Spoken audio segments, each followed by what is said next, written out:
So a remake for The Last of Us was recently announced, and yes, some people are confused as to why they're remastering this game that still very much holds up. But hey, I guess they want to make it feel and look more like The Last of Us Part 2, and they want money, so good for them. Now, as some of you may know, The Last of Us Part 2 isn't very popular within certain parts of the internet. In fact, the official Reddit hate page for the game is still active 2 years later. I mean, seriously, some of these people just can't let go and still spend their energy being salty about a video game not turning out the way they wanted it to. Now, I haven't actually played The Last of Us Part 2 yet because my friend who was supposed to lend it to me left for summer vacation without giving it to me, so I can't really comment too much on that game. I mean, I know some of the reasons why people hate it, but that's not our focus for today. We'll talk about The Last of Us Part 2 another time, but basically once this new remaster was announced for the first game, certain gamers decided to point out how the evil Neil Cuckman, as they call him, has put the responsibility on his own shoulders to make Joel look weak,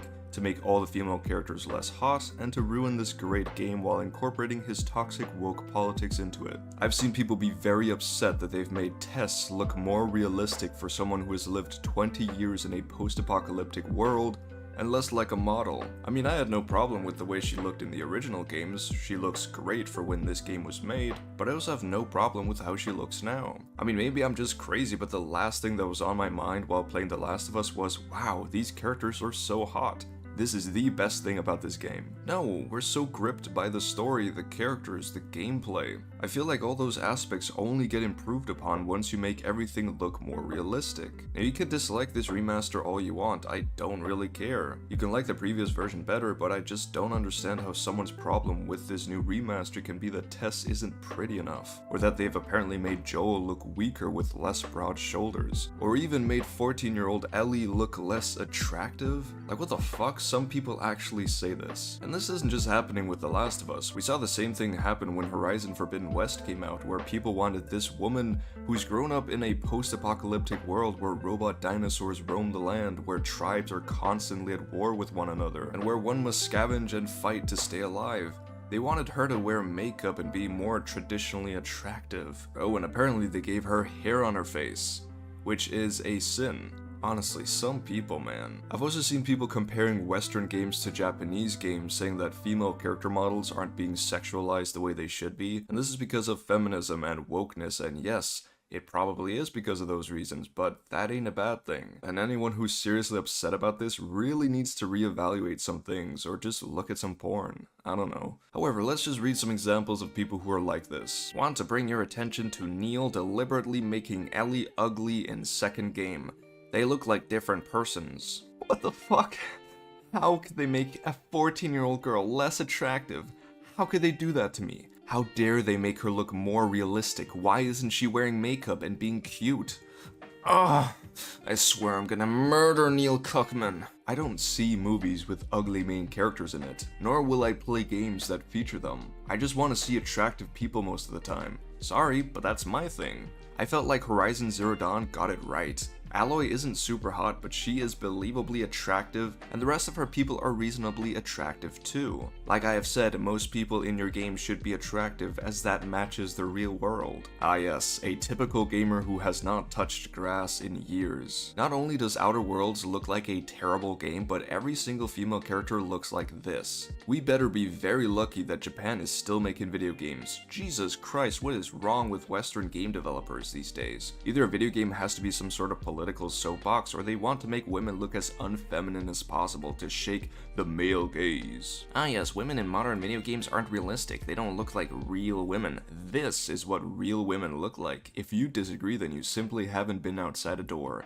Get yourself a girlfriend, you beta male. The gaming industry is quickly turning into the TV industry, where games are used as a Trojan horse for political agendas. If this game turns out the same, which sure as hell seems like it is, they can go to hell. I love seeing people almost realizing that all media and art have political messages, but only almost. I don't quite get it. I prefer young Ellie in The Last of Us 1. She's so cute and actually looks like a real kid. Ah yes, they're making this teenager less beautiful and cute for me to gawk at. Where did it all go woke? However, while this may all be fun to poke fun at, it does lead us into a broader trend. For a long time now, despite the general upward trend of social progression that we've been seeing for this past half-century in the West, there has simultaneously been this constant anti-progression present, just lurking in the background. However, now with the Supreme Court overruling Roe v. Wade, which practically takes away women's right to bodily autonomy, this rising trend has turned into action, and it's a big problem. I mean, do you think these religious zealots are going to stop at women's rights? Hell no. They're gonna come for gay rights, they're gonna come for racial equality.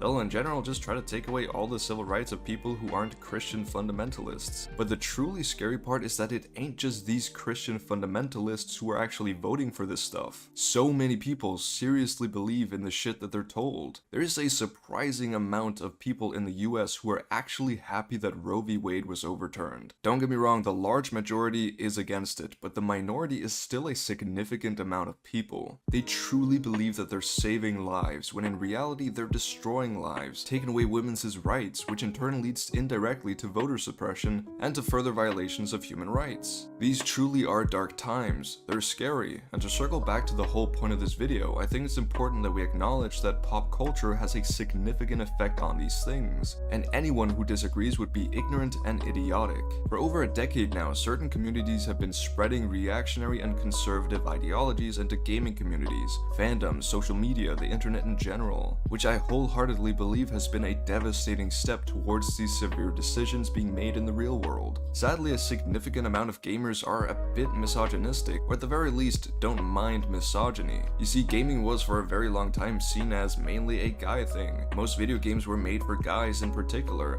which means that women haven't always had the best representation, and there's always been a big problem with over-sexualizing women in gaming. It's just a very easy community to take advantage of, to say, hey, the reason the women in newer video games aren't as sexy and uncovered like they used to be is because of wokeness and leftists. The same thing happens with movies, TV shows, and franchises in general. Things are getting more progressive because progressivism is popular and sells well. But people are led to believe that diversity and representation are political agendas, and that only now are games and movies being filled with political messaging.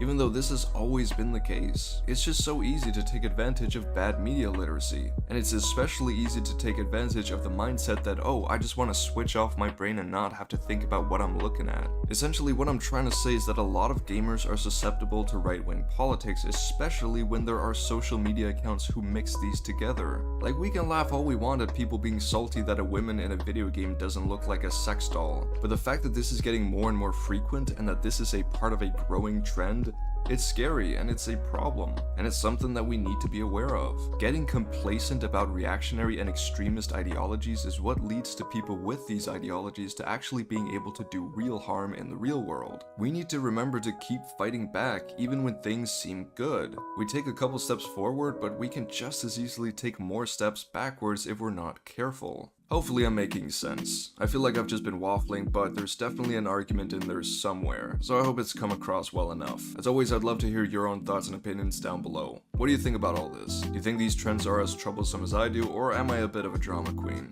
Let's have a discussion down below. Also, thank you to my patrons, including our turf captain, Ben Joseph. But other than that, I hope you all have a wonderful day. Stay safe and peace out.